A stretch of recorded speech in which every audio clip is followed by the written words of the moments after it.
Hey everyone, welcome to another episode of Clockedin with me, your host, Jordan Edwards. I'm thrilled to have you tune in as we dive into the dynamic world of productivity, success, and stories of incredible individuals who've mastered the art of getting things done. Whether you're commuting, hitting the gym, or just relaxing at home, this podcast is the go-to source for inspiration and actionable tips to level up your productivity game. I'm on a mission to unravel the secrets of those who seem to effortlessly manage their time and achieve their goals.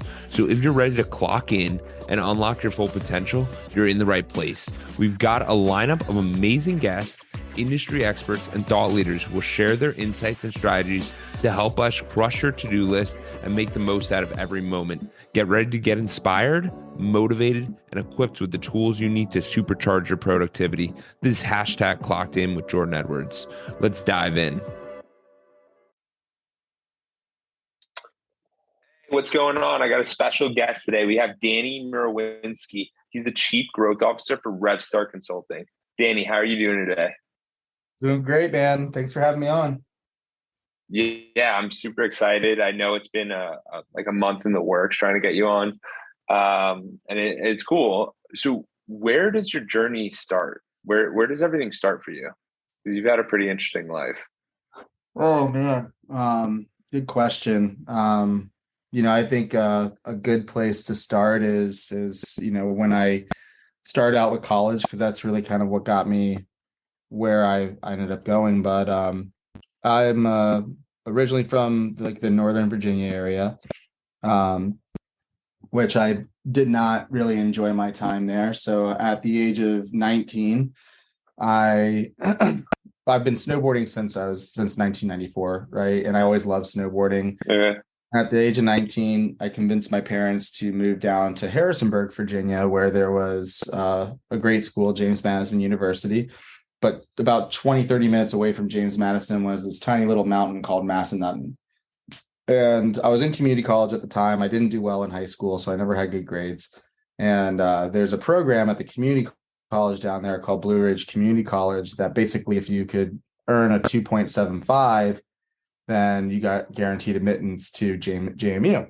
So I convinced my parents it was a good idea to move down there. I was going to go to community college, get my associates, and get the guaranteed admittance into JMU. And they obliged. But really, the real reason why I went down there was to go become a snowboard instructor. So I moved down there, and that's exactly what I did. I tried out there was about 42 of us. So you had to do this intensive 2-day tryout, and then they down selected and everything else. And I was selected to be a snowboard instructor there. And that's when I really started my snowboarding career. In the meantime, I was doing okay at community college. I've never been a straight A student, and school's never been a big part of my life, but I went through, I don't even know how many different majors, everything from psychology to graphic design. And one day I was at my biology class, and one of my lab partners told me, wow, you really got a knack for this. Biology just comes easy to you. Have you ever thought about biology? And I thought to myself, I was like, well, you know what? I didn't really want to go to college. I was fortunate that my college was paid for by my family, and it was really kind of pushed on to me by my family that I had to go to college to be successful. And I was like, well, if I'm going to go to college, I might as well learn about life, right? That just seems to make sense. So a year before I graduated, I started volunteering at a biology lab at JMU, and it was a developmental biology lab which specifically focused on tadpoles and tadpole growth and frogs. And I literally was just cleaning cages and just doing it on my own time and just helping them out. By the end of that year, I became one of the top people. I was already doing experiments, and I wasn't even admitted into the school. The professor that oversaw that lab saw a lot in me. And then I finally graduated my associate's degree. And like I mentioned, I don't really do homework. So I didn't get that 275 with a guaranteed admittance. I got on the wait list, and then they ended up accepting me, and I started pursuing my degree in biology and working in the lab full time. Fast forward a couple years, I ended up landing a scholarship for the research that I was doing. I got to travel the country to international publications. I was co-authored in international publications and conferences and all sorts of stuff.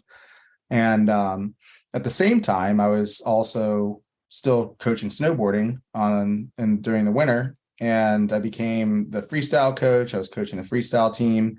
And there's an organization called the American Association of Snowboard Instructors, which basically is the governing body for snowboard instructors to get certifications. And then through the certifications at the resorts, you can get raises and everything else.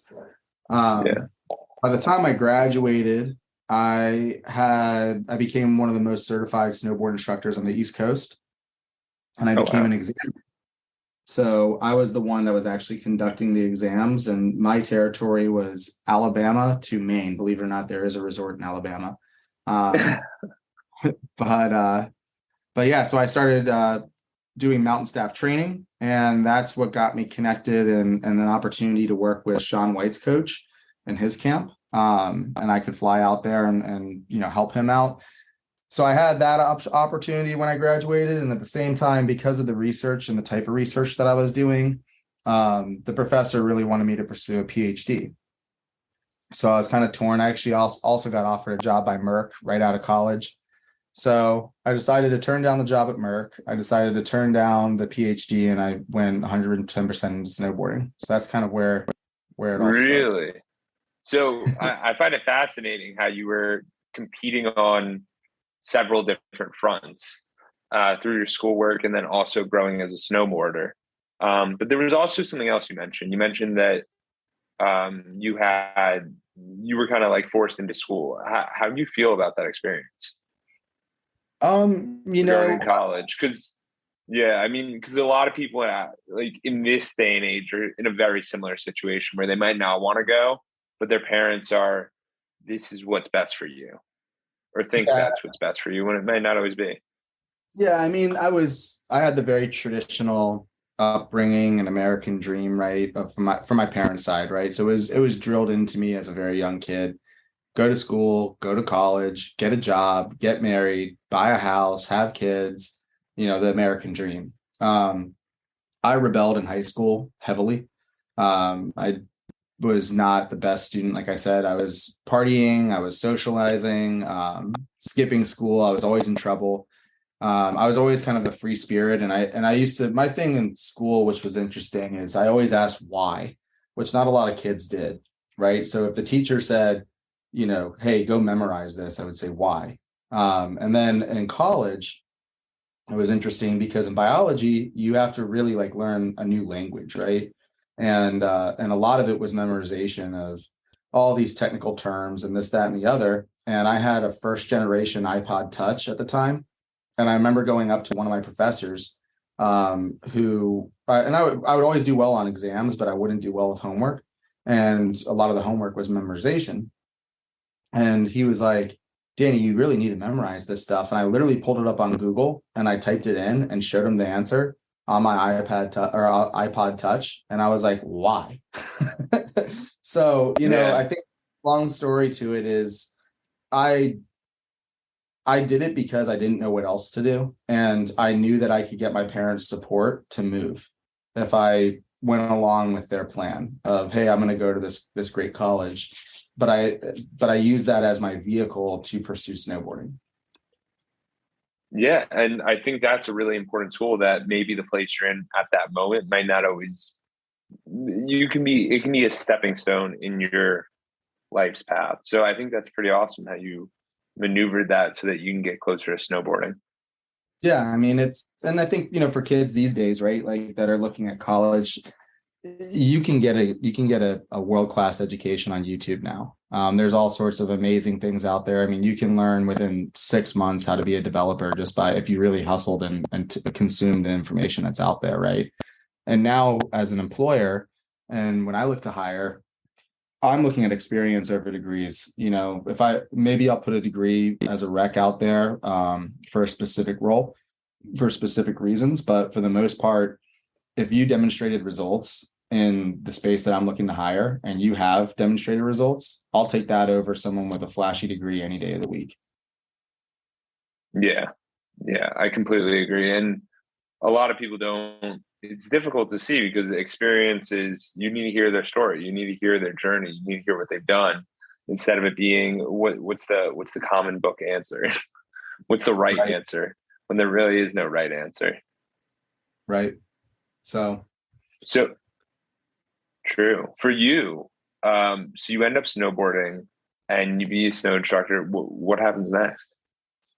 So I decided to go 110% into snowboarding.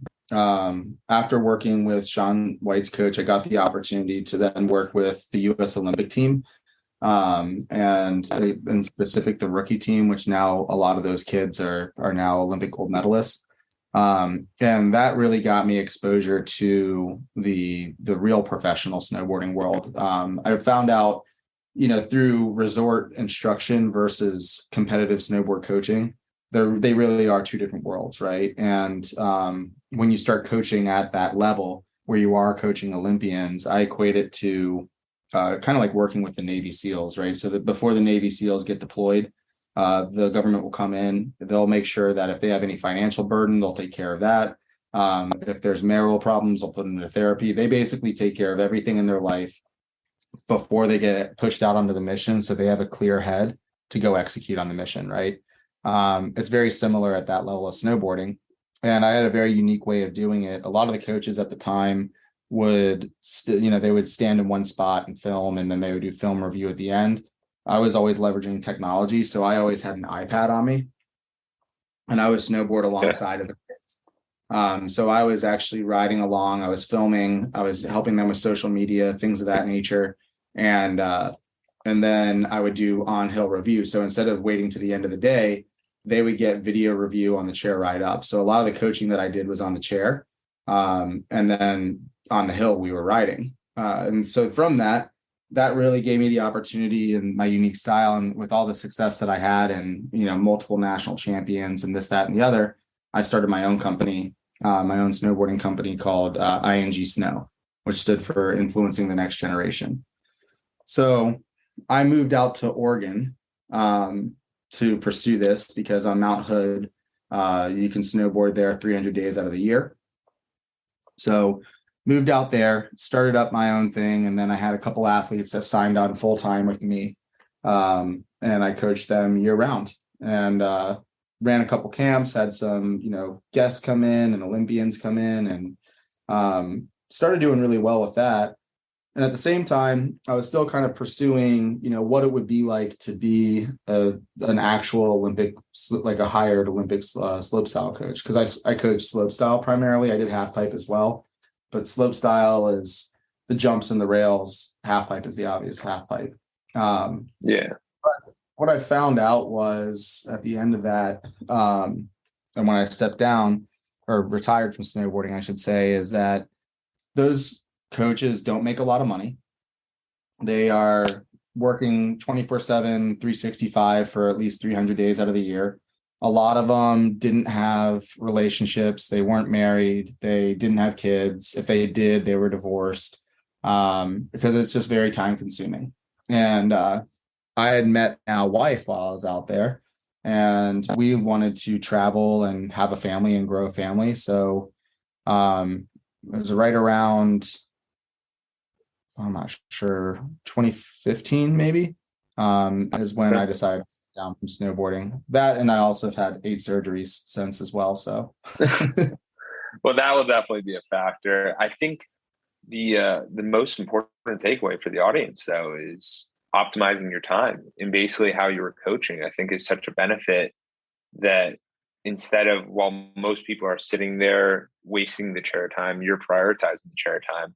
I think that was a really major point that you brought up. And then also the other fact is that you looked ahead. You saw it down the line. Where do I want to be? What does this look like? Who are these people? And you're like, not for me, but it's okay to make a pivot. It's okay to pivot. Yeah, absolutely. And that was, you got to look at the bigger picture of things, right? And the other thing too, I guess I didn't mention, is while I was snowboarding, before I started doing the snowboarding thing full time, I wasn't paid much, right? Like my last year snowboarding, I made $11,000 total. So, like you want to talk about peanut butter and jelly sandwiches and ramen and like I'm at this point, I'm getting into my late 20s, and my friends are all, have their corporate jobs and 6-figure paychecks. And here I am, scraping by.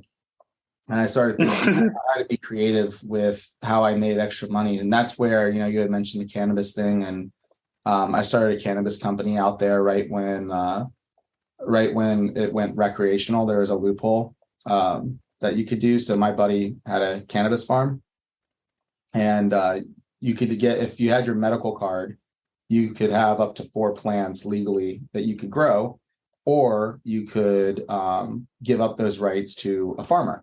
So he bought my medical card, and I gave him the rights to grow the 4 plants. That's how the farms would get to big numbers of plants legally.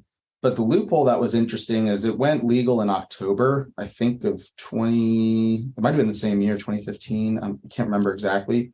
And from October to the end of the year, you could, with a medical card, legally sell cannabis to recreational dispensaries for recreational purposes, as long as you had a medical card.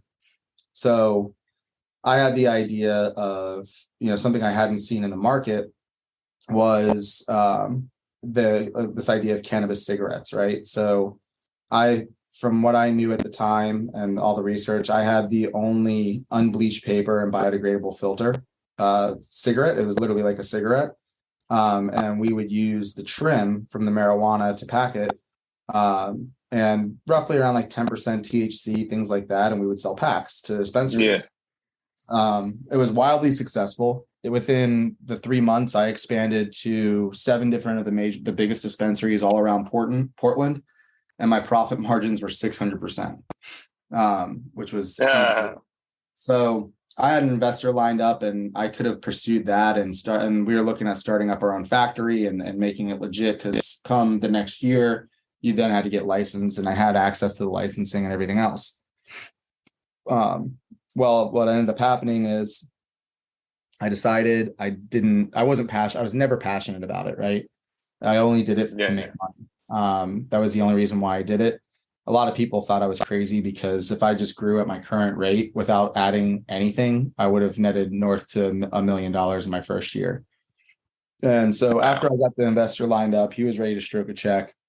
I decided to pull out, and I said, no, I'm not taking it, because it wasn't my passion, right? It wasn't something that I cared enough about. It was just a moneymaker. And sometimes, I thought a lot about my legacy, right? And I knew that I wanted to grow a family.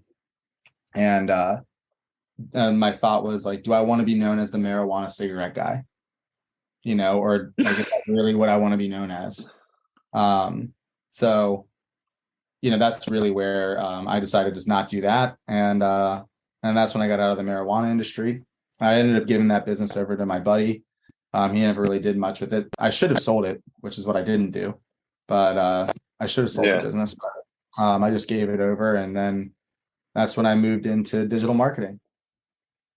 Yeah, I think that is, it's always fascinating when you realize, like, as we go through our stages of life, 20, 30, 40, 50, like whatever age we're at, where we're learning, it's interesting because you see like some things work, but it's not always better to chase the money. And I think your question of where does my legacy lie is a very good one.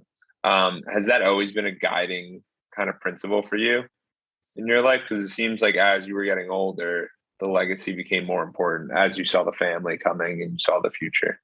Yeah, no, it definitely was later as I got older. I think I was right around my 30s at that point. And yeah, it was really that moment when I had the investor, and everybody thought I was crazy, right? Because like I had the golden ticket, right? I had an investor, he was going to fund the whole thing. I had access to supply, I had the dispensaries, I had reoccurring revenue, the whole nine. And I just walked away from it. And it was really that moment, because, I knew I wanted to have kids, like I said, and that's when it really dawned on me. I was like, is this what I want? Will I be happy? Sure, I can make all the money, but will I be happy? And is that what I want to be known for? Do I want my kids, as they get older, realize like, oh, dad, and at the time too, remember, like, marijuana wasn't as widely accepted as it is today. So it was still considered in a lot of states a drug, right? So it's like it made me feel like, do I want to be a drug dealer? Do I want people to know that I became a professional drug dealer? And that was really the reason. And then that really kind of shaped my future of, what the next steps were. Well, that, and then also the desire to travel with my wife. So that leads to digital marketing and traveling. So where does that lead you to? So right when I transitioned to the digital marketing thing, right? My wife and I it's been our dream. It was funny. We met on Tinder, and I'm not ashamed to say it. We were both each other's first ever date. I was living on Mount Hood, so there wasn't many fish in the pond, if you will. So I shot Portland. So she was the first person and the only person I ever met on Tinder, and likewise to her. And it was funny because both of our friends set up our profiles for us. So we met, and on our very first date, we literally hashed out everything. We said okay, so I'm going to travel. Like, this is what I'm going to do in my life. And, I'm going to travel. I'm going to have kids. I want to do this world schooling thing with our kids, which essentially is like a homeschooling program where instead of, doing homeschool at the home, you take the curriculum and you go to where the curriculum is. So if you're learning about ancient Rome, you're actually in ancient Rome, right? So this was a mission that I wanted and that she wanted, that we both it just so happened to serendipitously, we found each other through Tinder. So the first thing that we thought of was like, okay, well, what if we got an RV and we could travel the country in the RV, and this would be the first start to this, right?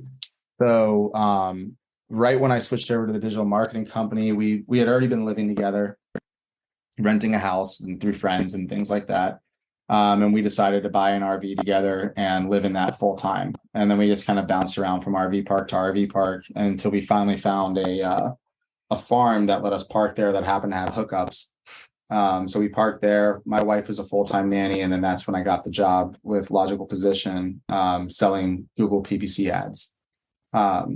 The transition to digital marketing, the big reason for that was it still is a growing business, right? There's a huge market out there for it. And I wanted something I could do remotely. And this is before COVID, right? So the whole world wasn't remote. So I wanted something that I could learn these skills and then apply them and take them anywhere that I go. So I was entry-level sales. I was doing 55 cold calls a day.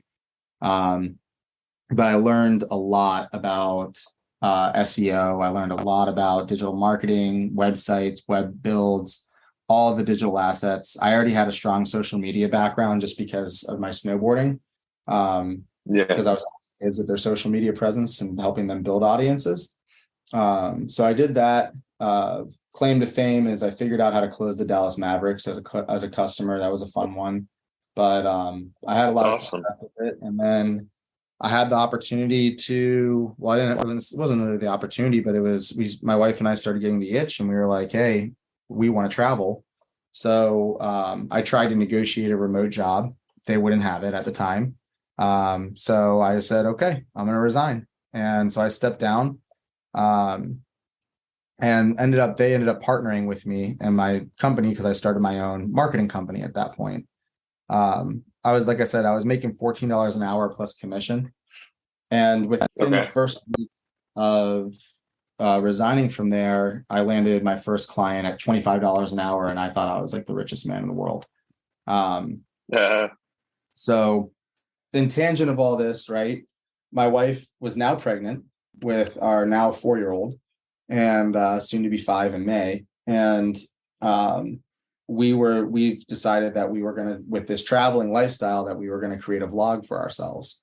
So I had all this videography skills from snowboarding. I was putting edits together for, snowboarders. So I had all that skill set. So I took that and I used that as part of my marketing package, right?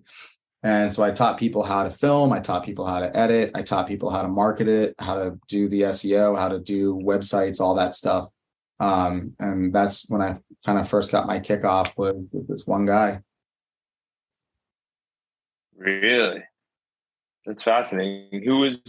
Where did the first client get landed? It was in Vancouver, Washington. which is just north of Portland. So he was this Okay. old 70-year-old plus dude that wanted to just his thing was last third, best third, or something like that. He wanted to create a vlog of his retirement. Very nice. And I loved working with him. He was super receptive. And like I said, he gave me a good bit of hours. I worked with him weekly. And then from that, I started to get more of my name around and I started meeting more people. And then the first bigger deal that I got was with a commercial real estate broker down in Eugene. And I did a digital marketing campaign for her. It cost her about $3,000 of an engagement on my end. And from that campaign, within 30 days, she netted 8.1 million. And oh, wow. that's when it really opened my eyes to like, okay, I'm onto something. I've figured out something and I need to start charging more. Yeah, so 3K is not enough. yeah. So once we then my wife had our kid in Oregon. And at this point I had some good success. I had built my own little website at the time and started marketing myself. I was landing more and more gigs. And within 4 days after my son was born, we hit the road in the RV and we did a 20,000-mile road trip around the US. And that's when we really started traveling and just stopping at different locations. And I would pick up jobs here and there and start to really build my book of business. So that's when we started to really travel. And like I said, I was doing a vlog at the time. It's still out there if you wanted to look at it. It's old, but it was called New Family Dream. I think we ended up with like 38 videos out there. We haven't done it since. The hope is one day I'll pick it back up because it was fun. But it ended up being a lot of work and I wasn't really making any money off of it, but I was having fun with it. Yeah, no, a lot of this recording world can be difficult. It can be consuming, and it can be there might not be the biggest return at the moment. But when you look back and you get to see it, it's like, wow, that was really cool and powerful. It's super interesting.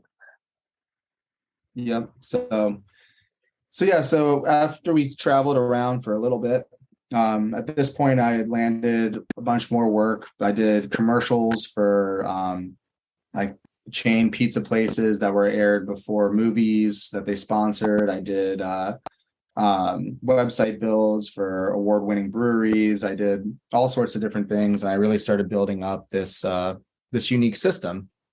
And one thing that I did that I realized is I started doing what I called smart content. And so I started selling these packages called content libraries. And what I did is before I would ever film, I would find out what their goals were for the engagement.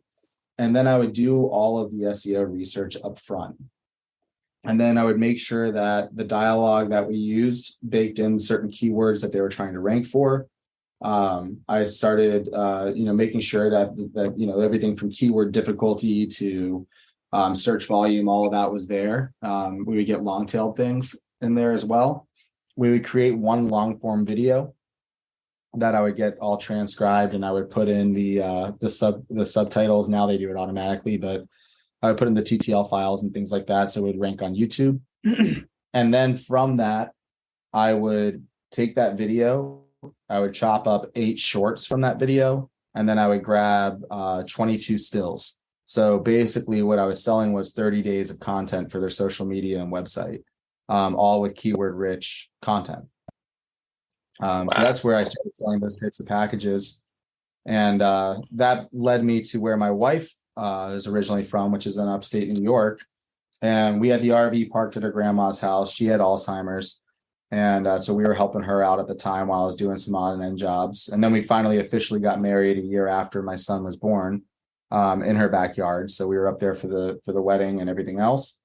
And happened to be around a campfire one day, and a gentleman that I hadn't met before, who is now my mother-in-law's brother-in-law, was around the campfire, and he was like, "Oh, what do you do?" And I was like, "Oh, I own this marketing company." And I was like, "Oh, what do you do?" And he was like, "Oh, I own this defense contracting business." And I was like, "Oh, cool." And he was like, "Wait." And I started explaining to him about my strategies of how I do marketing, right? And how I look to find these loopholes and these ways to get audiences and build audiences. He was like, "Hey, could you take that skill set and apply it to recruiting? And I was like, sure. So that became the biggest deal of my marketing career at the time. And it turns out the business that he owned, they had just won north of $1 billion worth of contracts. It was a huge business. Oh, I had wow. no idea that he had it. He was a super humble guy, still know him, still friends with him, and he still helps mentor. And he's actually even invested in one of my wife's businesses. But I ended up working for him for 3 months, and I stood up a capability that they leveraged where they grew their employees from 150 to 1,000 in 1 year. And then they had a pretty substantial exit at the end of that year. So that's when I realized, okay, now I'm onto something. I can take this and I can really go help out the government contracting community.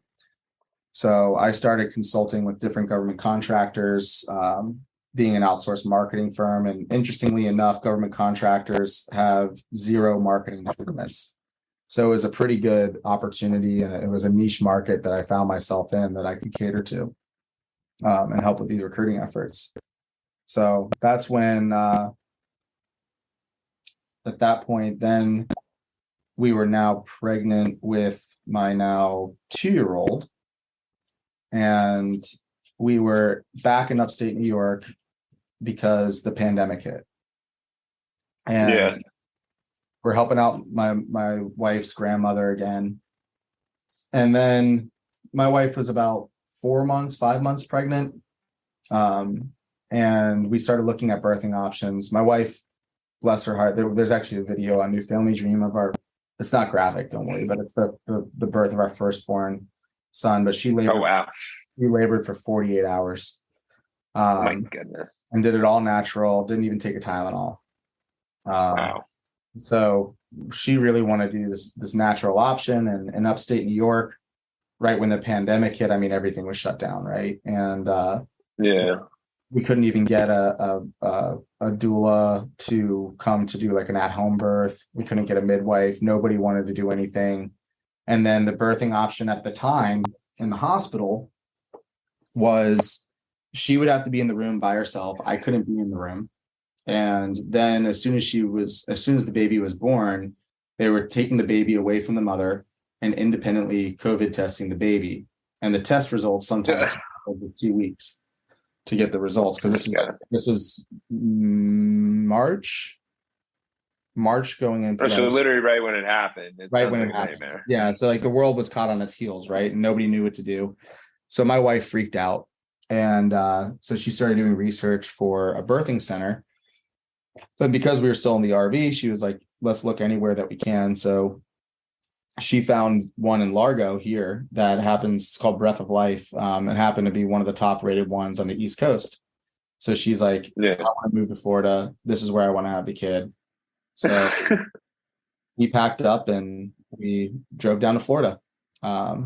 We ended up finding, it's crazy.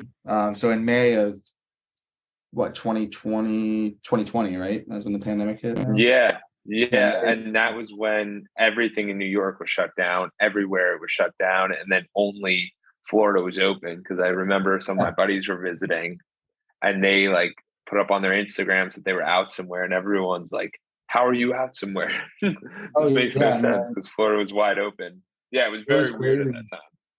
Yeah, we were like, when we were going grocery shopping, I did all the grocery shopping. I did it once a month while we were up there. I had goggles on, the mask, the gloves, like everybody was freaking out. I had no idea what to do. Nobody knew what to do. And my son's second birthday, we celebrated up there just before we left. And we did it outside with a campfire, and everybody stayed 6 feet apart with masks on. And it was just a weird time, man. And then, we drove down to Florida.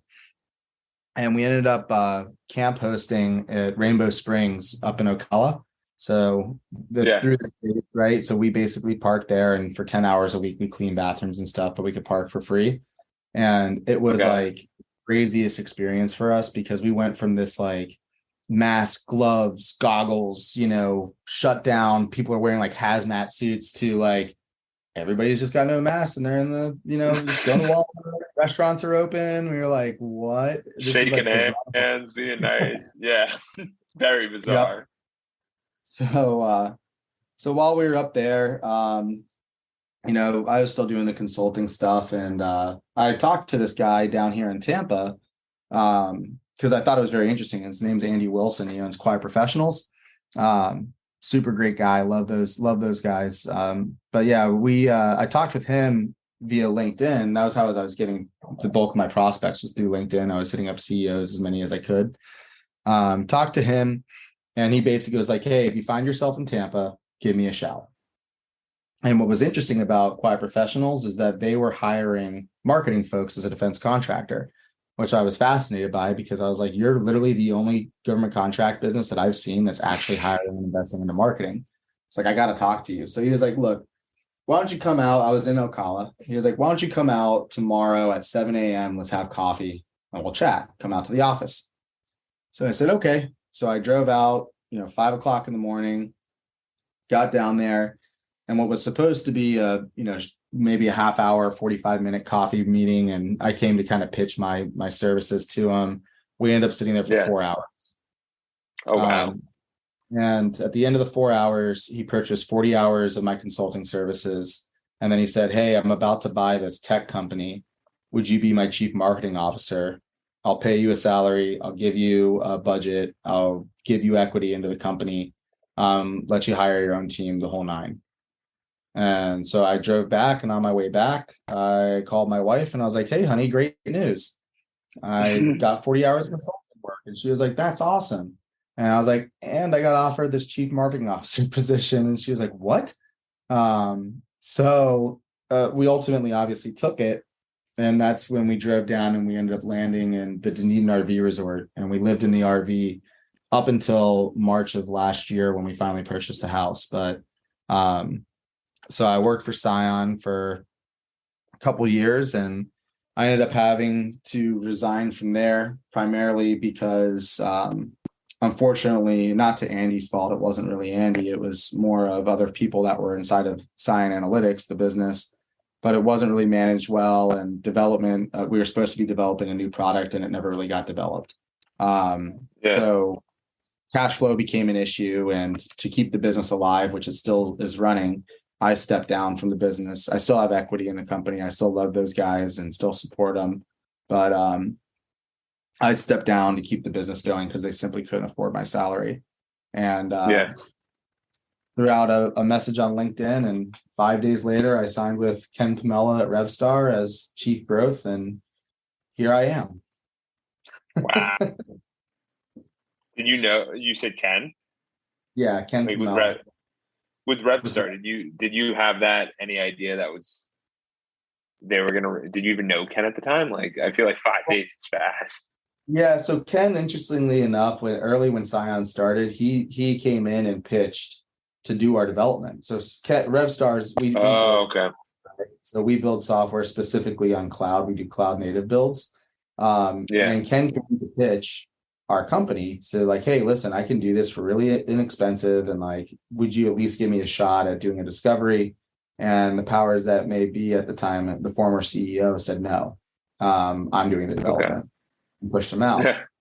So then when I met Ken saw that I posted it online. He knew that, he knew I did some good work there. And he was like, hey man, let's get coffee. I want to chat. I think I'm interested in bringing you on to RevStar to help me manage my sales and my marketing team. And when I sat down and talked with him, he had told me, and I'm not going to give you specific numbers about what was spent at Scion, but let's just say it would be, if you had that money in your pocket right now, it'd be game changing for you, right? So it's a very significant amount that was over the course of 18 months, and no products were developed. So Ken, when he told me, he was like, listen, like I could have done that for literally about 90% cheaper than what we spent, and it would have been done in 3 to 6 months. I realized the value prop that he had at RevStar, and I thought my mind was blown because I didn't know this, right? A lot of the stuff was all the development stuff was behind closed doors. I wasn't a part of development.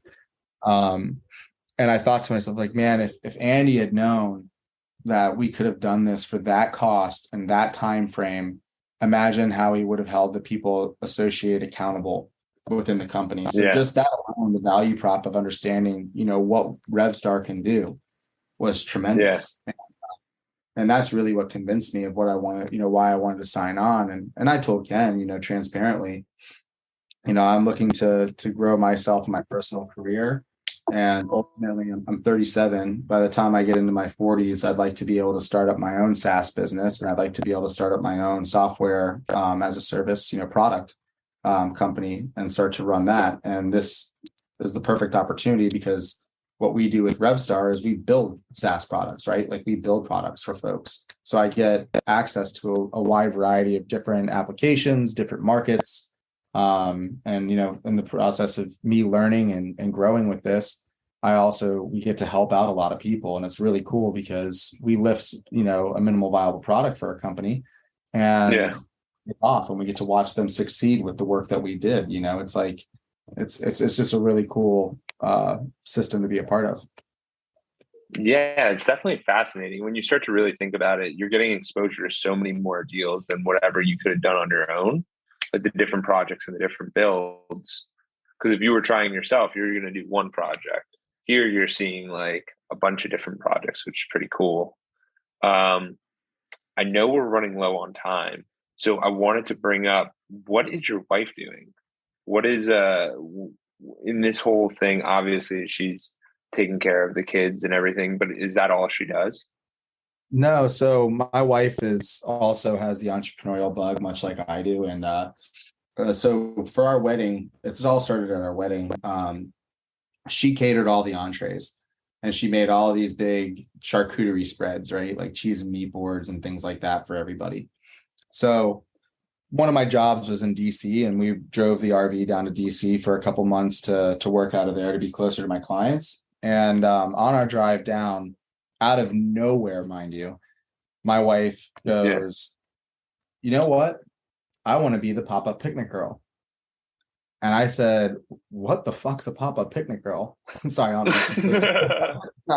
But I was like, and she was like, I want to sell charcuterie boards to people.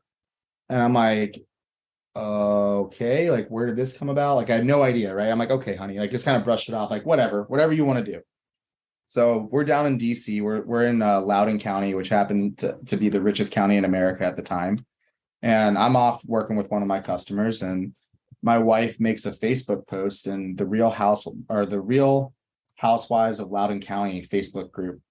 That post went viral, and she netted $10,000 in sales for charcuterie boards across all of Loudoun, to include a $2,000 250 person spread. And I was like, okay, you're the pop-up picnic girl. So that's how the whole thing kind of started. And then when we moved down to Florida, she kind of re-picked up the business down here and started reaching out to folks. We found a commercial space for her to work out of and everything else. And then she just started crushing it. She did the Science Museum here in Tampa. She's done some big corporate events. She's done big parties. She's done stuff with realtors, yachts, you name it. Just recently, she landed the JW Marriott as a client, which is awesome. And her work is just phenomenal. She does them where people can order them. She has a delivery system, so they'll deliver them right to your door. She'll come and do major events and build it at your house or your event center, bearing that they allowed outside vendors. And because of the success, that guy that ended up selling his company that I did the work for in the government contracting business was like, "Hey, I love charcuterie too," and made the ultimate decision to invest into my wife. And congrats. Thank you. So now we're waiting on a brick and mortar to be open in here in Dunedin. It's just the construction's been painfully slow, but we still have a lease spot there, and then we're looking to open up a second location in Tampa, and that way people can walk in and have some quick service charcuterie while we still build out the catering aspect of it. And the ultimate goal there is, if this all goes well, which is looking like it is, then by 2024, we'll be ready to franchise.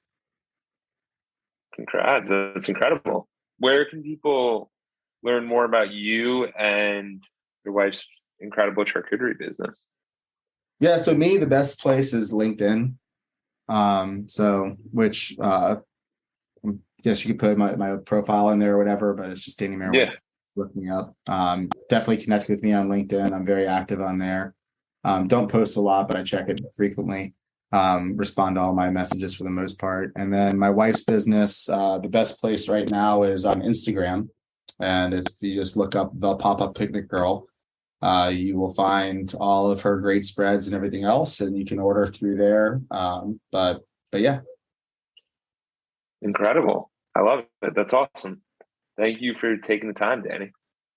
Yeah, man. Appreciate it, Jordan. And yeah, let me know if there's anything else I can do to help you. And thanks for your interest in my story, man. Thank you for reaching the end of the podcast. For that, we'll give you a complimentary coaching session in the link below with Edwards Consulting.